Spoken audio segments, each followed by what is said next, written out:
Hello and welcome to the British Sitcom History Podcast. A bit of a special away day for the Sitcom History Podcast today.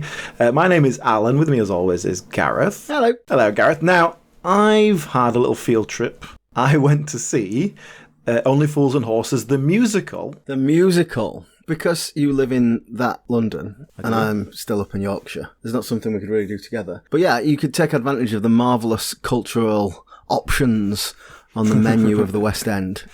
And any musical I want to see. Any musical theatre that you might desire. Now, listen, let's put my cards on the table here. I absolutely hate musicals. Both theatrical and film, and that is a prejudice I will fess up to.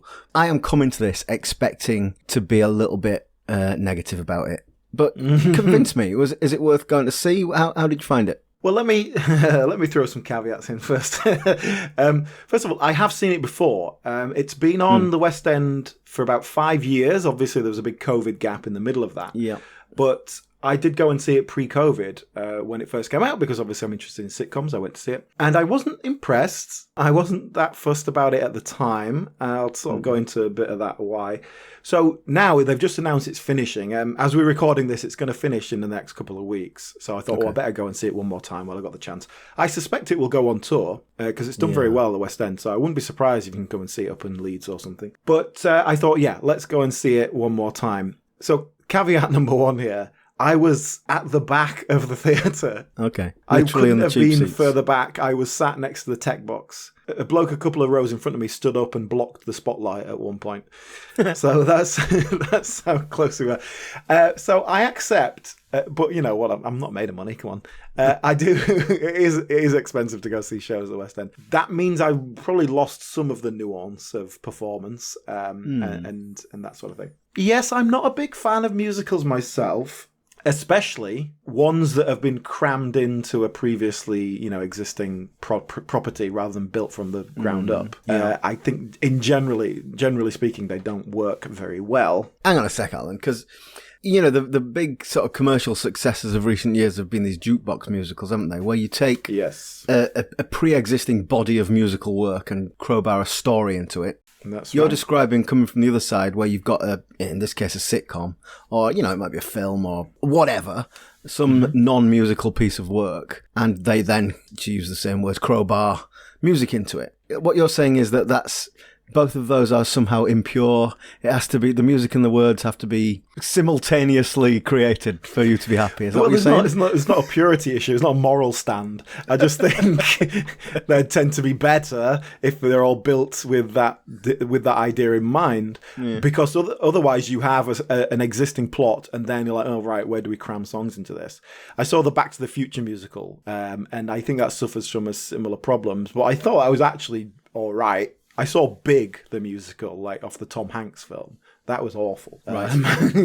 You've got your jukebox musicals. Marx and Gran wrote a jukebox musical. Ben Elton's written one as well. So, the sitcom people, they love it. But here's the other thing. Okay, so I wanted to, as a control, yes. I decided to take someone with me who didn't know anything about Only Fools and Horses. Well, let me stop you there, Alan. You're telling me that you found someone in the United Kingdom who doesn't know anything about Only Fools and Horses? I refuse to accept this. Well, they are an American. An American? An American friend of mine who's lived over here for about 18 months, but obviously is not steeped in the culture as such as we are. I'm really fascinated to know what she made of it, actually. Because when we talked about Only Fools and Horses, we said even if people didn't watch it, they know it. That the three-wheeler, the chandelier, the falling through the bar, these are cultural touchstones. So I'm quite interested to learn what's her name? Carly. I'm interested. Carly! Sorry, I couldn't resist that. She wouldn't get that either, would she? No. I was really interested as well because, I asked her what she knew about it. She says it's a sitcom, and I think she only knew that because I'd already told her that. Yeah, and she didn't know anything. She didn't know the characters. She didn't know it. Literally nothing other than. And you didn't tell her anything? No, I deliberately sort of made her go in blind to see how it would feel. And can I ask before we move on to your and her opinions, what was her pre-existing position on musicals? She's generally pro. She's an actor as well. That's how I know her, and she does like to sing as well. So they take all that very seriously. I don't feel like this is a neutral view. But she also said she's not a big fan of your classical musicals, your big kind of MGM, right, golden era Hollywood kind of musicals. It's a bit too overblown for her taste. So yeah, so something like this, a bit more modern, kind of. Well, go on then. So tell me and the listeners about the show. Okay, yeah. So first of all, the plot. It's all just assembled bits from the show. There's nothing really very original in it. It's certainly not an original plot. Well, hang on. I'm sorry, I'm interrupting you already. You know, when we've watched some of the sitcom movies, we've kind of experienced where it's almost just been 3 episodes of the sitcom sort of stapled loosely together. Rising Damp, yeah. Is it similar to that? Is it using new material but episodic feeling and disjointed, or are you saying it's actually using material from the show? It's not episodic because it doesn't feel like a few half-hour shows stuck together, but it does feel pretty disjointed. It's like 10 minutes from here, 10 minutes from there, like a greatest hits type of thing. Yes, that is a very good phrase. Yes, like taking ABBA's greatest hits and making a musical around it. They're sort of taking Del and Rodney's greatest hits and making a musical around it. It does feel a little bit like that, yes. Okay. And I will say that is not to its benefit. I don't think that's a good thing. Interesting. It does, and this was my takeaway the first time I watched it, that it just felt quite fan servicey. You know, it was like, oh, remember that bit you remember from the show? There it is. Yeah, well, we could get behind that, surely. Well, yeah, it's like fair enough. And do you know what? I felt quite similar when I went to see Spamalot. Uh-huh. My takeaway from that was like, this was fun and everything, but it just felt like watching people do an impression of something I've seen before, and I don't know what the point of that is. That's not enough, even if it is just like, oh yeah, it's fun. But I've got it on DVD. If I want to watch it, I can. It's not. This isn't like when Heidi High does a summer season between series. You know, it's different. It's a different world now. And that's definitely what I felt the first time round when I watched it. Do I feel the same way now about that? Yes, probably. There's definitely a couple of very egregious moments where it's like Del Boy falls through the bar, for example, or a chandelier falls down, apropos of nothing. And I think that works in so much as they play it off as a gag. Like, we all know you need to see this, otherwise you'd be going, where is it? So we're going to just, here it is. Look, can I drill into this example then? So the chandelier falling, I want to know 2 things. Number 1, how was that crowbarred? And number 2, what did Carly make of it?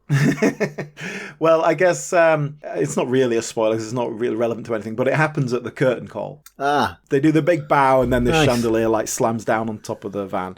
That's a great idea. I like it. I like it. That's good fan service. What did Carly think? She didn't mention it. I don't think she even registered. Did she think something had gone wrong? No, but they mention in the show the Phantom of the Opera and how a chandelier falls down in it. So I think maybe it felt like it was supposed to be a reference to that. Okay. And what was the crowd's reaction when the chandelier went down? Hooray! Hey! I'm quite thrilled, I must say. Yeah, and it worked. It worked as just like, look, it's a little gag. Isn't We're not building anything around it. And then, like, Del Boy falling through the bar, they did quite a nice bit because earlier on, they do it where it looks like he's about to lean on the bar, and then right at the last second, Mike the barman like puts the thing down and he doesn't fall through. Right. And so like they toyed with us on that one. It's just like, okay, that's good. That's good. So, but those are the really like obvious examples. And there's just stuff like they have the van, the yellow 3-wheel van thing, and they just sort of wheel it on to stage, and Grandad's in the back of it, and then they wheel it off again. It's just like, it just feels like it's in the way, and it's like you would never have put that in the show if it wasn't such an iconic thing. Which is like, okay, what can you do, you know? So, you know, there's moments like that. It just feels very stapled in. Yeah. But, you know, I'm okay with that to a point. But I think there's bigger issues with the overall structure. The main plot we kind of follow is Del Boy and Raquel meeting and becoming an item. Okay. And so it takes those story beats from the show. So the very specific episode where they meet through a dating agency, and then I don't know if you remember this specific episode, but they hire a stripper for a party, and she turns up and she's the stripper. I do remember that. She's lied to him, but he's been pretending to be this kind of theatrical agent. So, and then they go, look, let's start again. We'll just be ourselves, kind of thing. We also have Rodney getting married to Cassandra. Okay. That's like what he's doing. And the whole bit where Del Boy has to borrow money from the Driscoll brothers and then ends up getting beaten up because he He's not paying his debts, right? But taking one for Rodney, so to speak. Yeah, I remember that. Yeah. Showing here, what a great guy he is. Those are the main plot points. I'll say this, and I think it's to its major detriment. Rodney feels completely forgotten.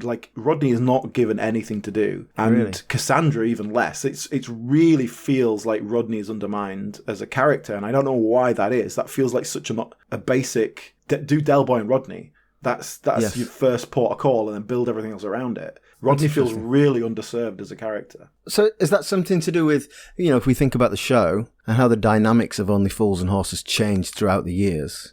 We reviewed the first 2 series with Grandad. The dynamic of that trio was very different to, if you think about the specials at the end, where we have Cassandra and we have Raquel and ultimately Damien. The relationships are completely different 20 years on. So the musical is taking those later years. Kind of. It's actually set in 1989, they say specifically. Right. The show itself started in 81. We watched up to 83, 84. And yes, the characters are Del Boy, Rodney, and Grandad. Grandad is the principal character here. So we've got that dynamic from the early years, but then we've got Raquel and Cassandra in. And that, particularly with Rodney, because the guy who's playing Rodney was playing Rodney as that dopey 21-year-old. Yes. Not the 27-year-old who's getting married. Yes. And there is a journey there, and it does change. I can feel it in my bones, Rodney. Oh, yeah? Yeah, this time next year, we'll be millionaires. Yeah, terrific, Del. Right, what we got today, then? Well, we got these genuine gold effect leaning Eiffel Tower of Pisas. Yeah, morning, Trigger. Morning, Del. What's a Dave? Trig, how many times have I told you my name ain't Dave, it's Rodney? He's playing that naive, put-upon 21-year-old who always needs help from Del Boy. Sure. But then he's also getting married to Cassandra, and it becomes this weird, doesn't quite work thing between the two. Not to mention, he's playing it as a sort of cartoon, dopey impression of that 20. Like it's, he's doing a comic musical theatre, I've got to do this big impression, rather than, there's a certain subtlety to Only Fools and Horses that you can't get on a stage, right? Whereas a Del Boy character, I think you can go pretty big with that. Yeah. And then we've got Grandad, who kind of just sort of is just there. Yeah, but that's kind of what he did in the show. Yeah, really. Yeah, which actually it works okay for that, I think. First complaint here from Carly. She said she couldn't understand most of what they were saying. Okay. I've shown her some sitcom stuff before, and we have had to put the subtitles on for certain things. So she was struggling a bit, and we were quite a long way away, like I said. So the volume wasn't brilliant, and losing a lot of the subtlety of acting. So that I accept that we were not watching it under ideal circumstances, but she was losing Grandad particularly because he has a kind of low husky voice, even though they were all mic'd up. It wasn't like they were projecting into the 200-year-old theatre. Am I right in thinking Paul Whitehouse is Grandad? That's right, yeah. So that's obviously the headline name that I know, but who else is in it? Well, last time I saw it, Paul Whitehouse was in it as well, and he has been away. I think he's come back to kind of see it out. Okay. It's coming to an end of the run. I know, for example, Les Dennis was doing it for a while. The rest of the cast, they're musical theatre guys. I don't know them. I'm not in that world. I don't really know who they are. But I will say the guy playing Rodney was definitely the same guy I saw playing it before. The guy playing Del Boy has been the same person all the way through. But I think the person I saw seeing Del Boy was an understudy. It wasn't the same guy. Well, the first time? No, this time. I see. Which is interesting because the energy of Del Boy did not feel right at all. He seemed too young, and I know Del Boy, is not like an old man or anything, but it felt more like watching someone play Marty McFly, and that kind of slightly manic, energy. And I think even when we watched the early Only Fools and Horses, Del Boy's, I can't remember how old he's supposed to be, but he is the father figure to Rodney, isn't he? Yeah, exactly. He's very much a big brother. He's head of the household. Yeah, it just didn't quite work for me. Like I say, I don't want to get into the actors so much, but I'm pretty sure that was the understudy, the guy who's been playing Del Boy throughout. This guy called Tom Bennett, and that's who I saw the first time round, and it was very different. Right, now I do know Tom Bennett because he has got some sitcom pedigree. He's in the Ricky Gervais world. He's in Afterlife in a sort of small role in that, but he's also he was also in something that's dear to my heart, which is Phone Shop. And for the benefit of listeners, I worked for Carphone Warehouse for 10 years in the 90s and 2000s, so Phone Shop was a pretty biting satire for me. So could you see him playing Del Boy? No. Well, I think he'd been doing it for the whole time. Like I said, the guy I just saw recently, it was the understudy. But what was interesting about it was that Carly's take on the performances in general were, this feels tired. Ah. It was like, this feels like these actors have been doing this for years and they're just going through the motions now, which is interesting if he's the understudy, because as an understudy you don't get that many goes at it, so you really give it your all when you go for it. But she said it felt very tired, and I know what she's picking up on there. Bear in mind also, we saw it on a Tuesday. This isn't exactly every night is show night, darling. Yeah, exactly. Yeah, maybe. But you do feed off the crowd a bit as well. So can I just, before we move off the cast, were they exclusively doing impressions? Is that what they're doing? They're not trying to bring their own angle to Del Boy? Yes. And how do you feel about that? Is that, I don't know. I think if you were reinterpreting Rodney, I might not like it very much. I'm not sure. You can't, can you? You can't. No. You for something like this that is being sold purely on nostalgia, really. Yeah. This isn't like doing a Shakespeare play and reinventing it. It's it's good. That's a good analogy. Absolutely. You start flogging them looky theatre tickets. I got an appointment up that new dating agency what opened on the high street. Oh, I wonder why you were dressed like that. Yeah, well, got a dress to impress, Rodders. Dress to impress. Right, go on, hop it. Particularly those characters are just so iconic. I think if you did something like Heidi High, you probably could play around with it a bit more. Your Ted Bovis would still have to be a specific kind of type, but you could probably play around with it a lot more. Could it be a female Ted Bovis, like Ghostbusters? Ruin my childhood. Oof. I don't know. Ted's a very masculine energy to Ted Bovis. Jenny Eclair could be Ted Bovis. Yeah, she could. So, yes, they're doing impressions and to varying degrees of quality, but I'm forgiving of that as long as you can embody the role. So we've got Del Boy, Rodney, and Grandad. Paul Whitehouse's Grandad, excellent. Like, that could be Leonard Pierce, actually. Yeah. Really good. There's a story attached to that cigarette case, because my grandfather was shot in the Boer War, and the bullet was heading right for his heart. But luckily he had that in his breast pocket and it hit that instead. Wow. What, it saved his life? Not exactly. The bullet ricocheted up his nose and blew his brains out. Paul Whitehouse is a 30-year career impressionist. Like, that's what he does. Yeah. I love Paul Whitehouse. He's wonderful, so I'm not surprised about that. Just while we're on that as well, Uncle Albert turns up at the end. Oh, right, okay. He kind of just pops in for one scene as a cameo kind of thing. It's just like, we got to put him in. Yeah, fair enough. And the way they do that is, it's Paul Whitehouse with a great big fake beard on. And he was obviously having a lot of fun with that. Like, it was like, I've only got one scene to do with Uncle Albert, so he's really giving it. Really chicken necking it. Yeah, he got a great reaction and basically just waffles on about the war for about 5 minutes and then he goes away again. I like the sound of that. And that worked really nicely, actually. And everyone gets a big cheer and Uncle Albert turns up and he milked it for all it was worth. On top of that, we got Trigger and Boise. Yeah. As kind of principal characters, they get quite a bit to do, but probably not that much. And they both get their own song. Okay. Which is interesting. Boise gets, Boise and Marlene, they get a whole bit about them trying to have a baby, and he's got a low sperm count or something like that, which again is taken from the show. So that's their little subplot that at the end they go, oh, I'm pregnant, like that. That's that. And Trigger gets this song that's just dropped in. And it's about his grandma used to have this crystal ball and she could see into the future. And so he gets this crystal ball out and they just sing this song. And he looks into the future and looks at Peckham in 2023 and describes it. And then, they come around and it's like baristas and hipsters and stuff like that. And they're like, I like that. I don't think that's going to be any good.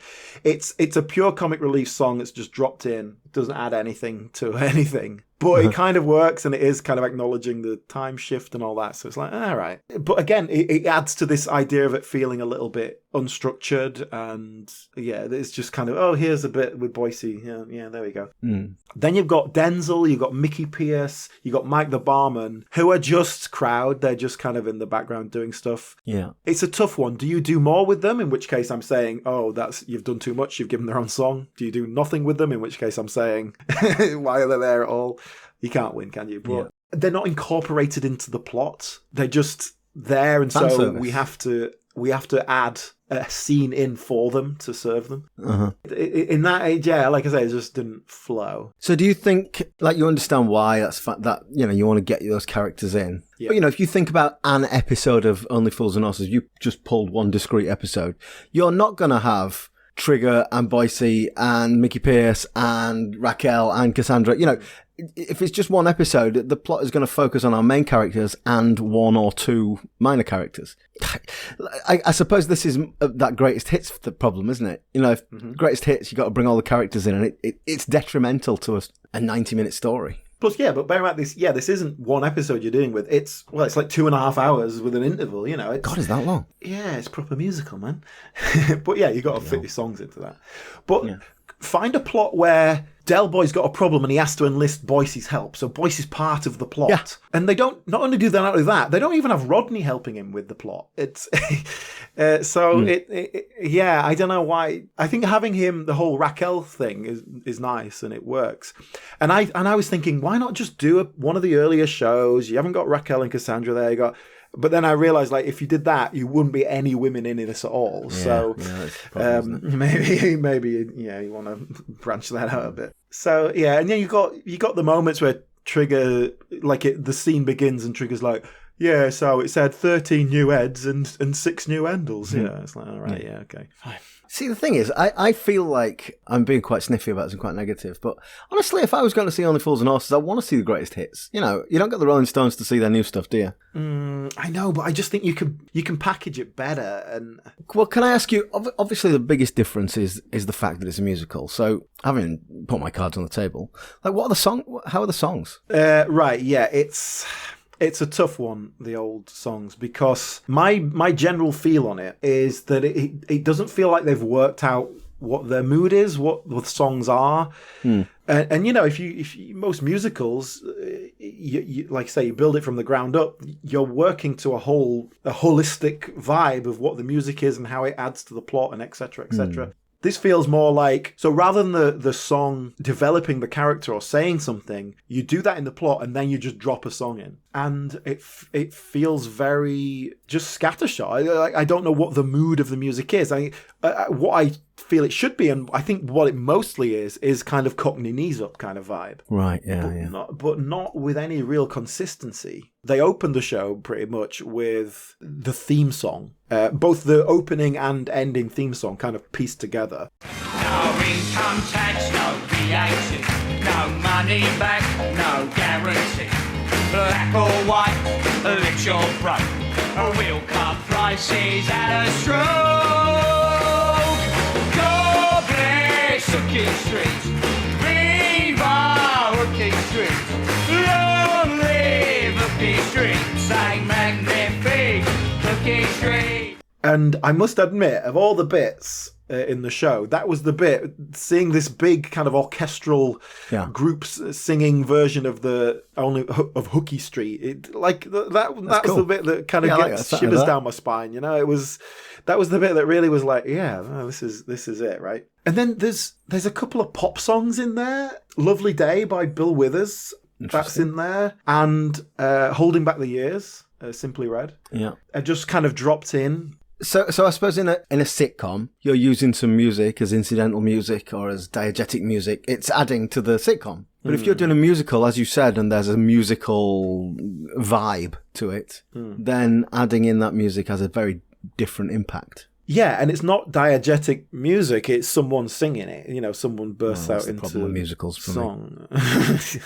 There's one particular song that jumped out to me the first time. I really enjoyed. So this time it didn't quite jump out the same way, but I think it's a good song. As in, it's a good musical. It felt like a musical theatre song. It felt like it was in keeping with the tone of the show while still adding something to it. And it's the point where Del Boy goes to the dating agency, a computer dating agency, and he's talking with the guy who runs that about what he wants, what he's looking for. And it's called A Bit of a Sort. Right. And it feels like a musical theatre song. A bit of a salt.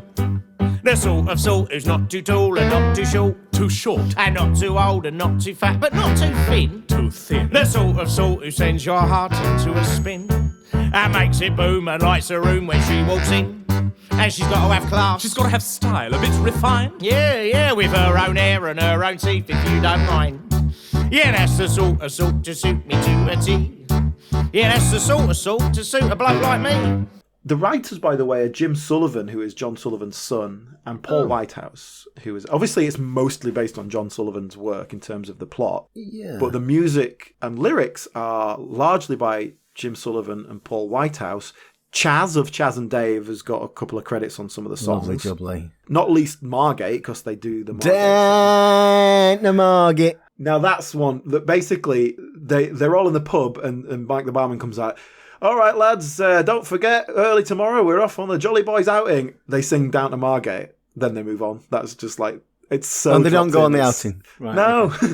it's so painfully dropped in. It's that's an example of where it doesn't work well. But then, and then there's another name in the credits, Stuart Morley, who is credited with some of the music. I don't know who he is. Perhaps he's a musical theatre guy. But those are the sort of he's on a couple of songs. Okay. I don't associate Paul Whitehouse with musicals, do you? No. I love Paul Whitehouse, yeah, but I don't think of him as a musical performer at all. So the songs feel scattershot. There's a couple of Chaz and Dave songs. There's a couple of old pop songs. You've got the theme song that was written specifically for that. You've got these songs that are written specifically for the scenes. Grandad gets his own song called Where Have All the Cockneys Gone, which he's just kind of is in the pub going, Where have all the Cockneys gone? Some went to Billericay, some went to Southend, some went to Edmonton, a few went to Ponders End, some went north, some went south, and a lot of them went to Kent. Oh! Some went to Woking, no, I'm not joking, some went to Barking, no, I'm not larking, some kept walking, right past talking, a lot of them went to Kent. Oh! Does that turn into, like, Tim Healy in Phoenix Nights singing about his black shoes? No, but I was wondering about that because, you've got this multi-ethnic London pub and he's in the pub going, Where have all the Cockneys gone? And it's like, this feels like it could slip into an old man being racist. Can I, actually, you've given me a thought there. Who were in the crowd? What was the crowd like? I saw one black person, I'll say that. Mostly, I would say, middle-aged people, but actually quite a mix. I think Only Fools and Horses does have a real range. I was talking with this about Carly, actually, because we were talking about West End theatre in general and musicals, how they're just this very mainstream appeal. But the West End, particularly, you're catering to tourists. That's how you can have something, the same show on for 5 years, because you've got a different audience every day. Yeah. Only Fools and Horses is only playing to a British market. Yes. Maybe Australians or Japanese tourists aren't going to see that, are they? Exactly, which I think is perhaps a testament to the legacy that Only Fools and Horses has, that it's been on for a good few years. Mm-hmm. And I think it is something that if you live in Essex or something, you'll pop up to London for the night and you'll do that. It's that's the show you're going to go and see, isn't it? And there's a lot of competition for that sort of stuff if you're coming up west for a show. So I think it is a testament to that. It's obviously been doing very well. Okay, well, I think we should probably summarise, but I'm really curious. Can you sum up what Carly thought of the experience? The interesting things that I noted from what she said were, she said at one point she could tell that there was a recognition in the room. There was a familiarity in the room. There was stuff she didn't get it, but she could tell everyone else did. And she said that was quite nice. It was like sitting in the settee watching an old sitcom with your grandma. That's how she described it. Okay.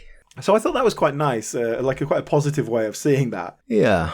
She had problems with the kind of the musical element, the music in general, and she said that it felt like a tired performance, just in terms of the actors, which they've been doing a long time. It's 6 shows a week. It's a tough old game. It was getting a great response from the audience. There was plenty of laughs. But it was a laugh of familiarity. It was it wasn't like, oh my god, that's taken me so by surprise, that punchline has hit me and I'm laughing. It was a laughter of recognition, and that's all right. That's okay. Yeah, I didn't laugh. I was not laughing at it in the sense I would watch a sitcom and you might laugh. So perhaps that's not a good thing, but I didn't feel excluded either. It felt that familiarity. You talked about the chandelier moment. You gave us that example. And the crowd didn't laugh at that. They cheered. That's the difference, because if you remember that scene when the first time you saw it, it's hilarious. It's brilliant. It's a really big setup bait and switch joke. It's hilarious. But that's not what they're doing. They're not giving you a new laugh. They're saying, here it is. You remember when you laughed at this? Do I just want more? I think you could have all those elements, but give me a bit of original plot. Yeah. Even using the backbone of a previous plot, but then throw in some new stuff, throw in some new gags or something. But most of all, the one, and I didn't even remember picking up on this the first time I watched it, but I can't believe how little Rodney does. And that's inexcusable. It has to be Del Boy on Rodney first, and then everything else can be built around that. Like, I come away from it thinking, that was all right. The thing is, though, Alan, like, everything you've said to me makes sense. And I've got in my head, oh, yes, I'd like it to be this, I'd like it to be that. It probably wouldn't run for 5 years, would it? I think you've got to say it's been a massive success. And you and I, when it comes to this, a sitcom audience, we are not typical, are we? We don't consume sitcoms in the same way that the public does. Perhaps. And then, are you coming out of that show and you're going to tell your friends, oh, it's great, yeah, you should go and see it? I don't know what you would say. Like, what was good about it? You would say, oh, they do the fall through the bar, yeah. I had to explain to Carly that a man falling through the bar was the height of British comedy. I'm not being positive, I accept that. But I went to see it twice, so... Exactly, yeah. That's why it stayed open for 5 years. And do you know what? If it comes to Leeds, I'm going to say this in public now, I will definitely go and see it. Good. Even though I don't like musicals.